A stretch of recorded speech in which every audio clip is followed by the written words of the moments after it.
Exercise 1.1 पर question number 3, 4, 5, 6 और 7 इसमें लगाएंगे। ठीक है, देखिए क्वेश्चन नंबर 3 है अभाज्य गुणनखंड विधि द्वारा निम्नलिखित पूर्णांकों के एचसीएफ और एलसीएम ज्ञात कीजिए। ठीक है, पहला क्वेश्चन है इसमें 12, 15 और 21। तो इसके भी अभाज्य गुणनखंड करेंगे, वहां से एचसीएफ और एलसीएम ज्ञात करेंगे। देखिए क्या है, 12 यहाँ लिख लेते हैं, 15 और यहाँ 21। इसके करेंगे अभाज्य गुणनखंड, यानी कि 2 से कट हो रहा है तो 2 6 12। अब ये भी 2 से कट हो रहा है, 2 3 6 और ये 3 से, तो 3 1 3। ये 12 के हो गए, 12 के हो गए। अब 15 के करेंगे तो 15 के हम जानते हैं कि 2 से कट नहीं होगा, इसका मतलब 15 किससे कट होगा, 3 से कट करेंगे। 3 से 3 5 15 और 5 से 5 1 5, ये 15 के हो गए। अब 21 के करना है, तो 21 भी हमारा 2 से कट नहीं होगा, 3 से करेंगे। तो 3 7 21 और यहाँ से 7 1 7। तो देखिए ये इसके अभाज्य गुणनखंड हो गए। अब कैसे करेंगे, 12 लिखेंगे तो 12 के लिए क्या क्या है, 2 मल्टीप्लाई 2 मल्टीप्लाई 3, ये 12 के हो गए। अब 15 के लिए लेंगे तो 15 के लिए क्या क्या लिखेंगे हम, 3 मल्टीप्लाई 5। और 21 के लिए क्या लिखेंगे, 21 के लिए लिखेंगे 3 मल्टीप्लाई 7।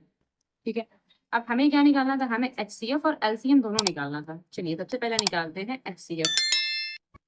अच्छा, एचसीएफ क्या होता है, एचसीएफ वो संख्या होती है, समझिए, एचसीएफ वो संख्या होती है जो सब में कॉमन होती है, जो तीनों में तुम्हें कॉमन मिल जाए, वो एचसीएफ होता है। देखिए एचसीएफ इसमें क्या रहेगा, यहाँ 3 3 3 जो कि तीनों में कॉमन मिल रहा है, 3 3 3 तीनों में मैच हो रहा है, तो मतलब ये 3 ऐसे करके ये एक बार लिख देंगे और यही हमारा एचसीएफ हो गया।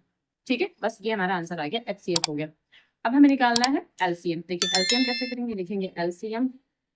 एलसीएम में जो कॉमन होता है वो तो लिखते ही हैं, तो बताइए हमारा कॉमन क्या था। देखिए इतना कॉमन था हमारा, ये इतना कॉमन था, ये 3, तो 3 लिख लेंगे एक बार। अब जो बचा बचा हुआ पोर्शन क्या है, 2 2 बचा है, 2 बार लिख लेंगे 2 मल्टीप्लाई 2। और क्या बचा, 5 बचा और 7 बचा, तो लिखेंगे 5 मल्टीप्लाई 7 और इन सब की मल्टीप्लाई कर देंगे तो वो हमारा आंसर आ जाएगा, और वो हमारा क्या हो जाएगा, एलसीएम हो जाएगा। देखिए 3 दूनी 6, 6 दूनी 12, 12 पंचे 60 और 60 की 7 से गुणा करेंगे, तो 60 की 7 से गुणा, इसका मतलब 6 के 7 से कर लीजिए, 6 7 42। ठीक है, 7 6 42 और यहाँ 0 लगा देंगे, तो जो हमारा एलसीएम आया है वो 420 आया है। और जो एचसीएफ क्वेश्चन, चलिए क्वेश्चन नंबर 2 ले लेते हैं। अब इसमें देखिए 17 है, 23 है और 29 है। अब ये सभी संख्याएं अभाज्य संख्याएं हैं। तो जब अभाज्य संख्याएं होती है वो किसी से कट नहीं होती है। जैसे हम कहें कि 17 है तो 17 क्या किसी से कट होगी, नहीं, स्वयं से कट होगी। 17 बन जा 17 एंड यहाँ पर दैट्स इट, इतना ही लिखेंगे। ऐसे ही 23 लिख देंगे। अब 23 के लिए बताइए, 23 बन जा 23, ये भी यहीं पर खत्म। ऐसे ही अगर हम 29 की बात करें तो इसको भी लिखेंगे 29 बन जा 29, क्योंकि ये सभी अभाज्य संख्याएं हैं और अभाज्य संख्याएं किसी से कट नहीं होती हैं। तो फिर इनका एलसीएम और एचसीएफ कैसे निकालेंगे, देखते हैं कैसे निकालेंगे। चलिए सबसे पहले 17 के लिए क्या लिखेंगे, 17 के लिए 17 मल्टीप्लाई 1, क्योंकि 17 किसी से कट नहीं हुआ, 17 स्वयं से कट हुआ है, इसलिए 17 मल्टीप्लाई 1। सेम एज 23 के लिए क्या लिखेंगे, 23 मल्टीप्लाई 1। ठीक है, और फिर 29 के लिए क्या लिखेंगे, 29 मल्टीप्लाई 1। अब चाहे 1 आगे लिख सकते थे या पीछे लिख सकते थे, वो एक ही बात है। ठीक है, चलिए अभी अब लिखेंगे एचसीएफ। तो एचसीएफ, अब एचसीएफ हमने कहा था जो संख्या कॉमन होती। अब बताइए इसमें क्या संख्या कॉमन है, इसमें तो कोई संख्या कॉमन नहीं, लेकिन हाँ 1, ये जो 1 आपको दिख रहा है ना इतना, ये तो तीनों में कॉमन है, तो हम कह सकते हैं इसका एचसीएफ 1 आएगा। ठीक है, वैसे तो इसका एचसीएफ नहीं है, लेकिन हाँ जब कुछ नहीं है तो 1 है, ये कह सकते हैं। अब एलसीएम की बात करते हैं, तो एलसीएम, एलसीएम कितना आएगा। अब एलसीएम में जो कॉमन होता है वो लिखते हैं, और जो उसके अलावा जो संख्याएं बची हुई होती हैं वो भी लिखते हैं। तो कॉमन तो हमारा 1 हो गया। ठीक है, तो 1 तो लिखेंगे या 1 ना लिखें, कोई फर्क नहीं पड़ता उससे। फिर उसके अलावा 17 है, 23 है और 29 है, इन सब की आपस में कर देंगे गुणा और यहाँ पर आंसर आ जाएगा। चलिए मैं गुणा करके देख लेती हूँ जल्दी से, फिर आपको बताती हूँ। चलिए इसकी मल्टीप्लाई आ रही है 1133 9, यानी कि 11,300, लिखते हैं 11,339। ओके, ये एलसीएम आ रहा है हमारा। ठीक है, चलिए इसको आंसर डाल देते हैं। ओके, तो ये हो गया एचसीएफ और ये वाला हो गया एलसीएम, और ये पूरा हमारा आंसर। इसका एक क्वेश्चन और है थर्ड, वो भी चलिए ले लेते हैं। देखिए इसका क्वेश्चन नंबर थर्ड है, उसमें 8, 9 और 25 है, तो इसके भी गुणनखंड ही कर लेंगे, यानी कि अभाज्य गुणनखंड करेंगे। तो 8 के अभाज्य गुणनखंड करेंगे, चलिए तो 2 से कट होगा, 2 4 जा 8, फिर 2 से करेंगे, 2 2 जा 4 और 2 से करेंगे 2 1 जा 2, और 9 के करेंगे तो 9 3 से कट होता है, 3 3 जा 9 और 3 1 जा 3, 9 के भी गुणनखंड हो गए। अब 25 के कर लेंगे, तो 25 5 से कट होगा, 5 5 जा 25 और 5 1 जा 5, ये हो गए। अब लिखेंगे तो 8 के जो गुणनखंड थे वो आए हैं 2 मल्टीप्लाई 2 मल्टीप्लाई 2, ठीक है, और 9 के जो गुणनखंड है वो आएंगे 3 मल्टीप्लाई 3। ये जो 1 बचा होता है लास्ट में, आप चाहे लिखिए चाहे ना लिखिए, चलिए गुणे 1 तो लिख लेते हैं, सब में लिख लेते हैं, क्योंकि इसमें हमें लग नहीं रहा कुछ कॉमन है, तो जब कुछ कॉमन नहीं होता है तब आप लिख लीजिए। 25 के गुणनखंड है 5 मल्टीप्लाई 5 मल्टीप्लाई 1, ठीक है।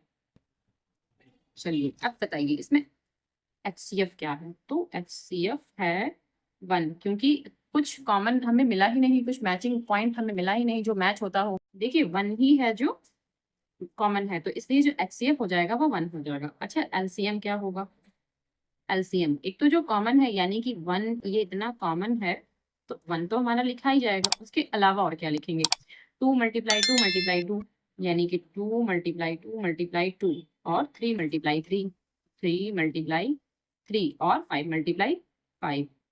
अब चाहे इस 2 मल्टीप्लाई 2 मल्टीप्लाई 2 की जगह 8 भी लिख सकते थे, ठीक है, और अब चाहे 3 मल्टीप्लाई 3 की जगह 9 लिख लें, और 5 मल्टीप्लाई 5 की जगह पर हम 25 लिख लेंगे। अब देखिए इसको गुणा करने का तरीका जो अच्छा तरीका है, जो आप सिंपली ऐसे ही कर लेंगे जल्दी से। अगर 25 का हम 8 टाइम टेबल पढ़ते हैं तो 200 आता है। देखिए 25 का टेबल अगर हम 4 टाइम पढ़ते हैं तो 100 आता है, लेकिन अगर 25 का टेबल हम 8 टाइम पढ़ेंगे तो 200 आएगा, कॉमन सी बात है। अब 200 आएगा, 200 में 2 जीरो हटा दीजिए, सिर्फ 2 बचा, और 2 की मल्टीप्लाई 9 से कर दीजिए, तो 2 9 जा 18, ठीक है, 18 लिख देंगे, और जो पीछे 2 जीरो थे वो इसमें लगा देंगे। तो डायरेक्टली हमने इसका एलसीएम कर लिया, इतनी बड़ी संख्याओं का आप ऐसे कर सकते हैं जल्दी से, ठीक है।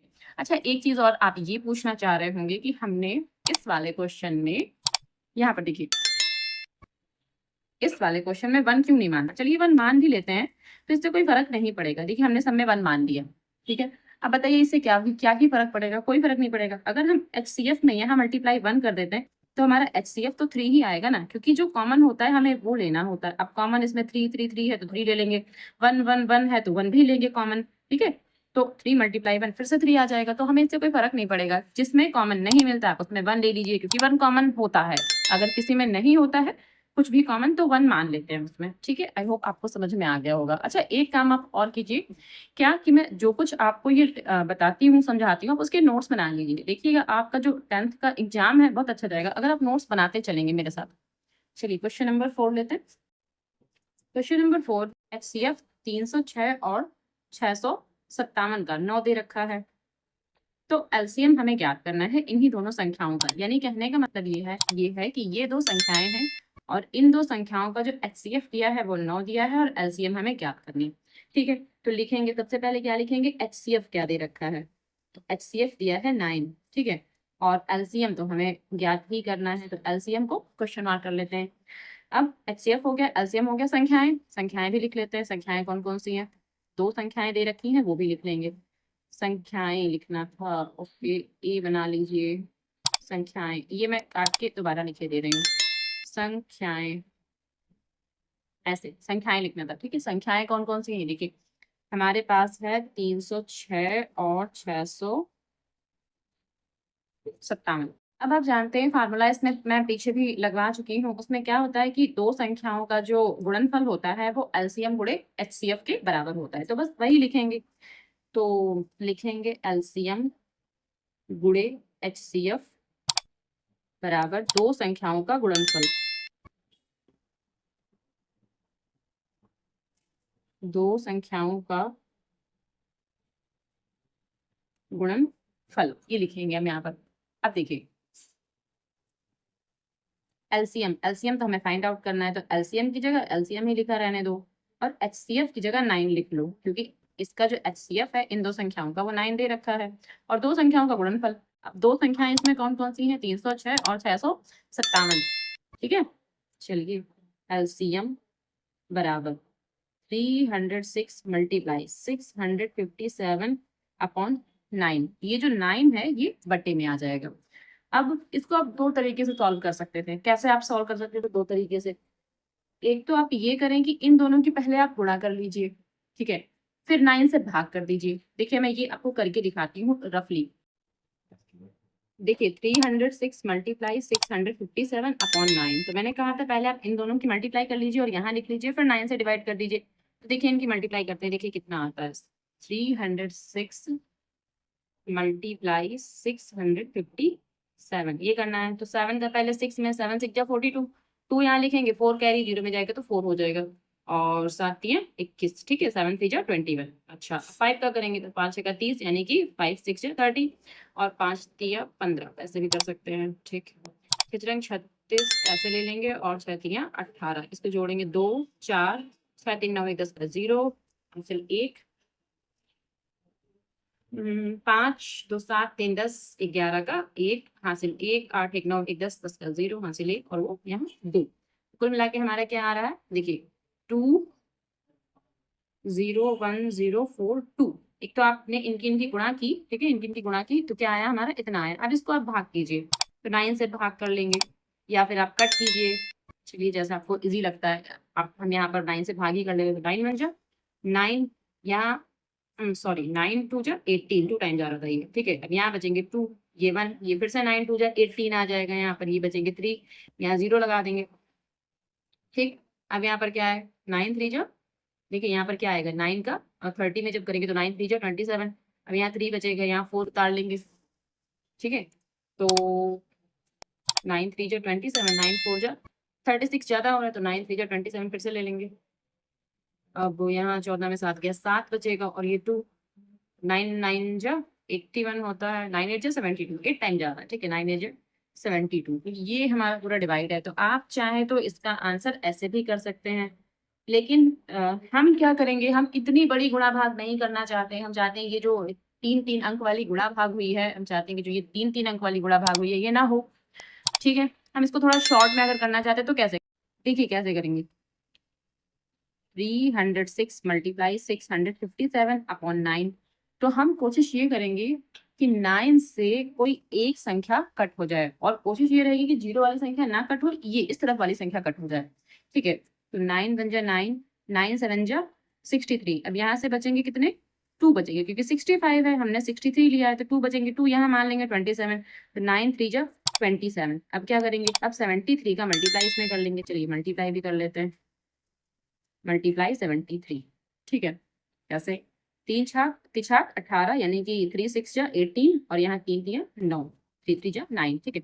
7 का करेंगे तो 7 6 42, पूरा 42 लिख देंगे, और 7 3 21, यहाँ 21 लिखेंगे। ये 8, ये 3, इन और 4 13 का 3, हासिल 1 1 यहाँ आ जाएगा, तो ठीक है। तो 22 33 और 8। तो देखिए जो हमने यहाँ निकाला था 22 33 8, ये जो भाग करके निकाला था 22 33 8, और वही हमने यहाँ निकाल दिया। तो ये छोटे से स्टेप में आ गया। तो हमें लगता है कि आप अगर इस तरह से करते हो तो ज्यादा इजी रहेगा, इससे आपका टाइम बचेगा पेपर में, ठीक है। चलिए तो यहाँ पर इसको कंप्लीट कर लेते हैं। 9 1 जा 9, और 9 7 जा 63, और 9 3 जा 27। अब बस दोनों की मल्टीप्लाई करना है। तो 306 मल्टीप्लाई 73, दोनों का आंसर क्या आएगा? 22 33 एंड 8। ये हमारा आंसर हो गया, यानी कि आंसर क्या हो गया? ये हमारा एलसीएम हो गया, ये हमारा आंसर। क्वेश्चन नंबर 5 है, जांच कीजिए कि क्या किसी प्राकृत संख्या n के लिए संख्या 6 की घात n यानी 6 टू पावर n अंक 0 पर समाप्त हो सकती है। यानी कि अगर हम इसका कहने का मतलब पहले आप समझ लीजिए। इसमें कहने का मतलब ये है कि अगर जो ये n आपको दिख रहा है 6 की घात n, ये n की जगह पर अगर हम नेचुरल नंबर लें। अब आप बताइए नेचुरल नंबर क्या होते हैं? नेचुरल नंबर होते हैं जैसे 1 2 3 4, नेचुरल नंबर हमेशा 1 से ही शुरू होते हैं, ठीक है। तो 1 2 3 4 5 6 ये सारे नेचुरल नंबर होते हैं। तो अगर हम यहाँ पर कोई भी नेचुरल नंबर लें, ठीक है, कोई भी प्राकृतिक संख्याएं लें, नेचुरल नंबर मीन्स प्राकृतिक संख्या, क्योंकि इसमें लिखा हुआ है प्राकृत संख्या। तो अगर हम कोई भी प्राकृत संख्या लें, ठीक है, तो जो लास्ट डिजिट आएगी, जो आखिरी अंक आएगा गुणा भाग करने के बाद, क्या वो 0 आएगा? इनका कहने का मतलब ये है। आप सवाल समझ गए कि सवाल क्या कह रहे हैं? कि जांच कीजिए कि क्या किसी प्राकृत संख्या n के लिए संख्या 6 की घात n अंक 0 पर समाप्त हो सकती है। तो क्या ऐसा हो सकता है? चलिए देखिए, ये क्वेश्चन का मतलब क्या है मैं एक बार और समझा देती हूँ लिख के। देखिए जैसे ये बोला है कि 6 की घात n, अब इस जो n है यहाँ पर, इस n का मतलब है 1 2 3 4 और कहीं तक भी, मतलब इनफाइनाइट तक, हमें कहीं तक भी संख्याएं लेनी है। ठीक है, तो बोला है कि क्या ऐसी कोई संख्या होगी यहाँ पर इनफाइनाइट तक जाने पर, क्या ऐसी कोई संख्या होगी कि जब ये 6 का हम ये गुणा करेंगे तो क्या वो 0 आएगा। आप कहने का मतलब अगर 6 की घात 1 लेंगे तो 6 ही आएगा। ठीक है, तो ये लास्ट अंक है, 0 नहीं आया। ठीक है, अगर 6 की घात हम 2 ले लेते हैं तो इसका मतलब 6 गुणे 6 तो कितना हो जाएगा, 36 हो जाएगा। क्या ये 0 आया? अभी भी 0 नहीं आया, लास्ट वाला अंक 0 नहीं आया। चलिए अगला देखिए, अब अगर 6 की घात 3 लेते हैं तो क्या होगा, 6 गुणे 6 गुणे 6, तो 6 छंग 36, 6 का 216। देखिए 216 आ रहा है, मतलब लास्ट अंक हमारा 6 आ रहा है, 0 नहीं आ रहा है। चलिए 6 की घात 4 ले लेते हैं तो 6 गुणे 6 गुणे 6 गुणे 6, तो 6 छंग 36, 6 का 216, 216 के हम 6 से गुणा करते हैं। चलिए कर लेते हैं, तो 6 36। देखिए लास्ट अंक फिर भी 6 आ रहा है, पूरी गुणा करने की जरूरत ही नहीं पड़ेगी, लास्ट अंक तो फिर से 6 आ गया ना, लास्ट अंक हमारा 6 आ रहा है। ऐसे ही अगर हम 6 की घात 5 लेते हैं, 6 की घात 6 लेते हैं, कुछ भी लेते हैं, तो लास्ट अंक हमेशा 6 6 6 6 ही आ रहा है। जब लास्ट अंक हमेशा हमारा 6 ही आ रहा है, इसका मतलब यहाँ पर 0 नहीं आएगा, नहीं आएगा ना 0। बस तो यही आपको प्रूफ करके दिखाना है कि हमारा लास्ट अंक 0 नहीं आएगा, लेकिन आपको ये प्रोसेस नहीं लगानी है। ठीक है, यही बोला था कि नेचुरल नंबर, क्या कोई ऐसा नेचुरल नंबर है जिसके लिए हमारी जो संख्या है ये 6n, क्या कभी उसका लास्ट डिजिट 0 आएगा? तो 0 नहीं आएगा। अब चलिए इसको हम लिखने का तरीका बताते हैं कि इसको हम कैसे लिखते हैं। क्योंकि n एक प्राकृत संख्या है, हम जानते हैं कि n को प्राकृत संख्या नेचुरल नंबर बोलते हैं, तो n एक प्राकृत संख्या, प्राकृत संख्या है। ठीक है, उसके बाद क्या लिखेंगे, देखिए और क्या मानेंगे, माना 6 की घात n अंक 0, ये 0 है। ठीक है, 0 पर समाप्त, माना 6n अंक 0 पर समाप्त होती है। ठीक है, हम ये मानेंगे। जबकि इस क्वेश्चन में ये था कि 0 पर समाप्त होगी या नहीं, हमें ये बताना था, तो हमने क्या मान लिया है कि माना 6 की घात n अंक 0 पर समाप्त होती है। ठीक है, तो इसलिए ये इसलिए का साइन होता है, इसलिए जो संख्या है हमारी, संख्या 6 की घात n 5 से विभाज्य होनी चाहिए, विभाज्य होनी चाहिए। ठीक है, जो 6 की घात n है वो 5 से विभाज्य होनी चाहिए। ठीक है, क्योंकि 5 के ही टेबल में 0 और 5 आता है। अगर 5 के टेबल की बात करें तो 5, फिर उसके बाद 10, यानी कि उसमें लास्ट डिजिट 0 होती है। उसके बाद 15 तो लास्ट डिजिट 5, उसके बाद 20 तो लास्ट डिजिट 0, यानी कि 5 के टेबल में ही जो डिजिट होती है वो 0 या 5 आती है। तो इसका मतलब अगर 0 आ रही है तो ये 5 से डिवाइड होना ही चाहिए। ठीक है, तो इसका मतलब संख्या 6n 5 से विभाजित होनी चाहिए। ठीक, तो चलिए 6n अगर हम लिखते हैं और इसके गुणनखंड करते हैं तो 6 के गुणनखंड क्या होंगे, 2 गुणे 3, सीधी सी बात है, उसकी घात n लगा देंगे। देखिए इसमें 5 कहीं नहीं आया, बस आपको ये करके दिखाना था इतना कि इसमें 5 कहीं नहीं आया। जब इसमें 5 नहीं आया तो हम सीधे सीधे लिख देंगे कि ये संख्या 0 के लिए जो है विभाजित नहीं होती है। देखिए इसमें 5 नहीं आया ना। ठीक है, तो हम क्या लिखेंगे, परंतु 6 के अभाज्य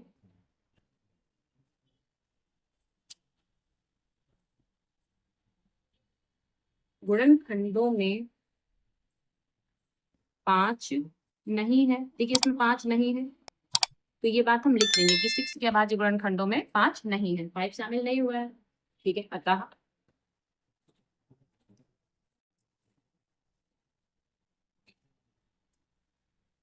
प्राकृत संख्या n के लिए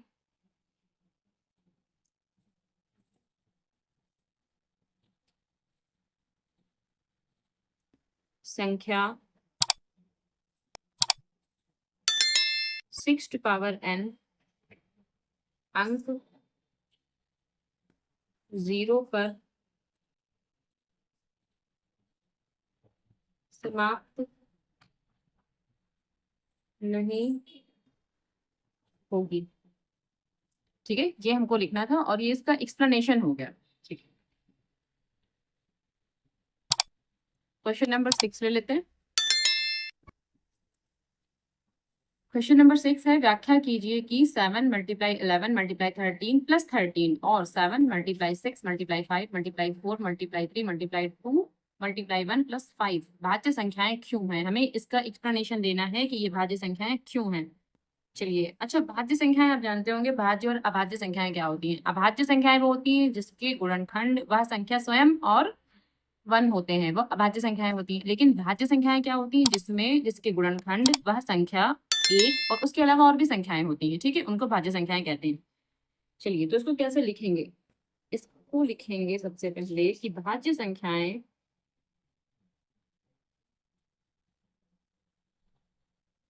संख्याएं वो होती हैं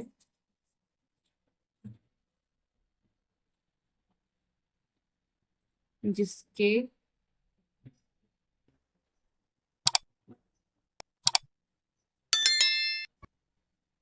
गुणनखंडों में 1 और स्वयं वह संख्या के अतिरिक्त और भी संख्याएं होती हैं, और भी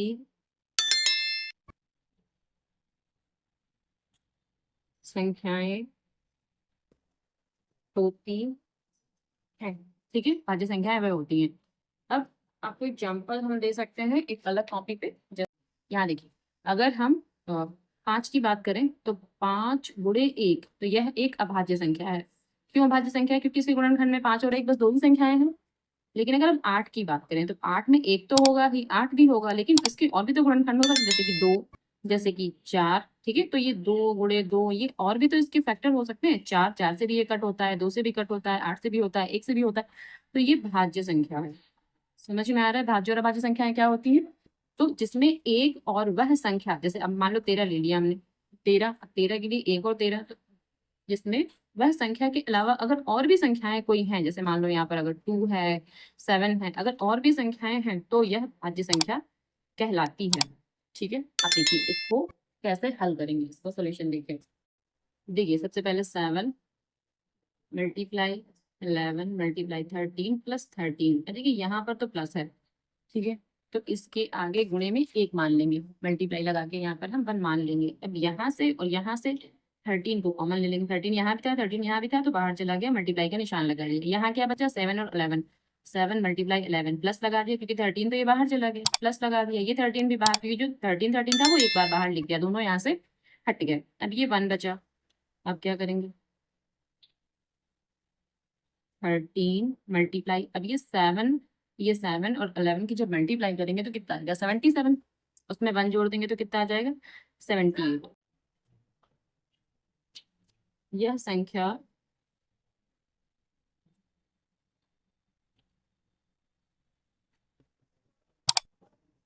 अभाज्य नहीं है, क्योंकि इसमें 13 व 78 एक साथ दो गुणनखंड हैं, तो फिर यह एक भाज्य संख्या है, भाज्य संख्या है, ठीक है।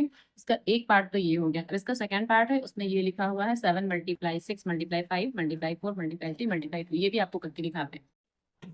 चलिए, इसका सेकंड पार्ट देखिए, इसमें क्या लिखा हुआ है, 7 multiply 6 multiply 5 multiply 4 multiply 3 multiply 2 multiply 1 plus 5। अब इसमें मल्टीप्लाई 1 हम यहाँ पर मान देंगे। चलिए, अब इन दोनों से क्या कॉमन लेंगे, देखिए यहाँ से और यहाँ से हम क्या कॉमन ले लेंगे, हम यहाँ से 5 कॉमन ले लेंगे। 5 मल्टीप्लाई, अब यहाँ पर बचेगा क्या, यहाँ 7 मल्टीप्लाई 6 मल्टीप्लाई 4, क्योंकि 5 तो चला गया, 4 मल्टीप्लाई 3 मल्टीप्लाई 2 मल्टीप्लाई 1, लिखे ना लिखे वो एक ही बात है। यहाँ से भी 5 चला गया, तो यहाँ पर प्लस वन तो जरूर लिखेंगे, ठीक है।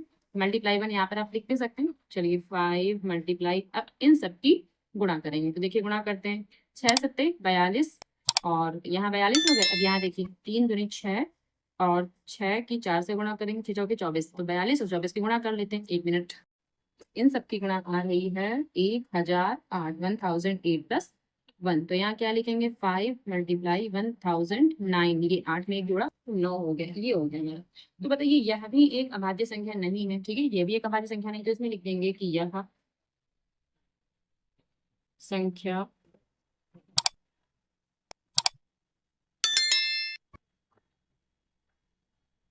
अभाज्य नहीं है, क्योंकि इसमें 5 व 1009 एक साथ दो गुणनखंड हैं।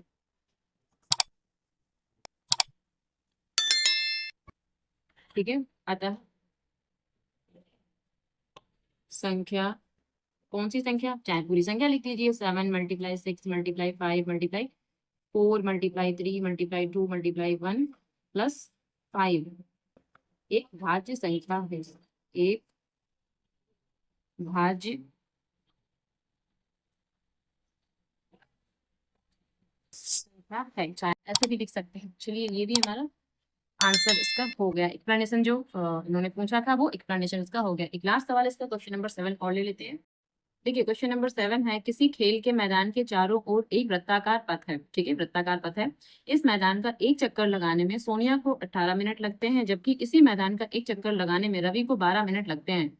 मान लीजिए वे दोनों एक ही स्थान और एक ही समय पर चलना प्रारंभ करके एक ही दिशा में चलते हैं, ठीक है, कितने समय बाद वे पुनः प्रारंभिक स्थान पर मिलेंगे। तो जब ये पूछा है कितने समय के बाद वे पुनः प्रारंभिक स्थान पर मिलेंगे, ठीक है, क्योंकि एक ही समय में चलते हैं, एक ही स्थान से चलते हैं, और एक का समय है 12 मिनट और एक का समय है 18 मिनट। तो बोला कितने समय के पश्चात वे पुनः प्रारंभिक स्थान पर मिलेंगे।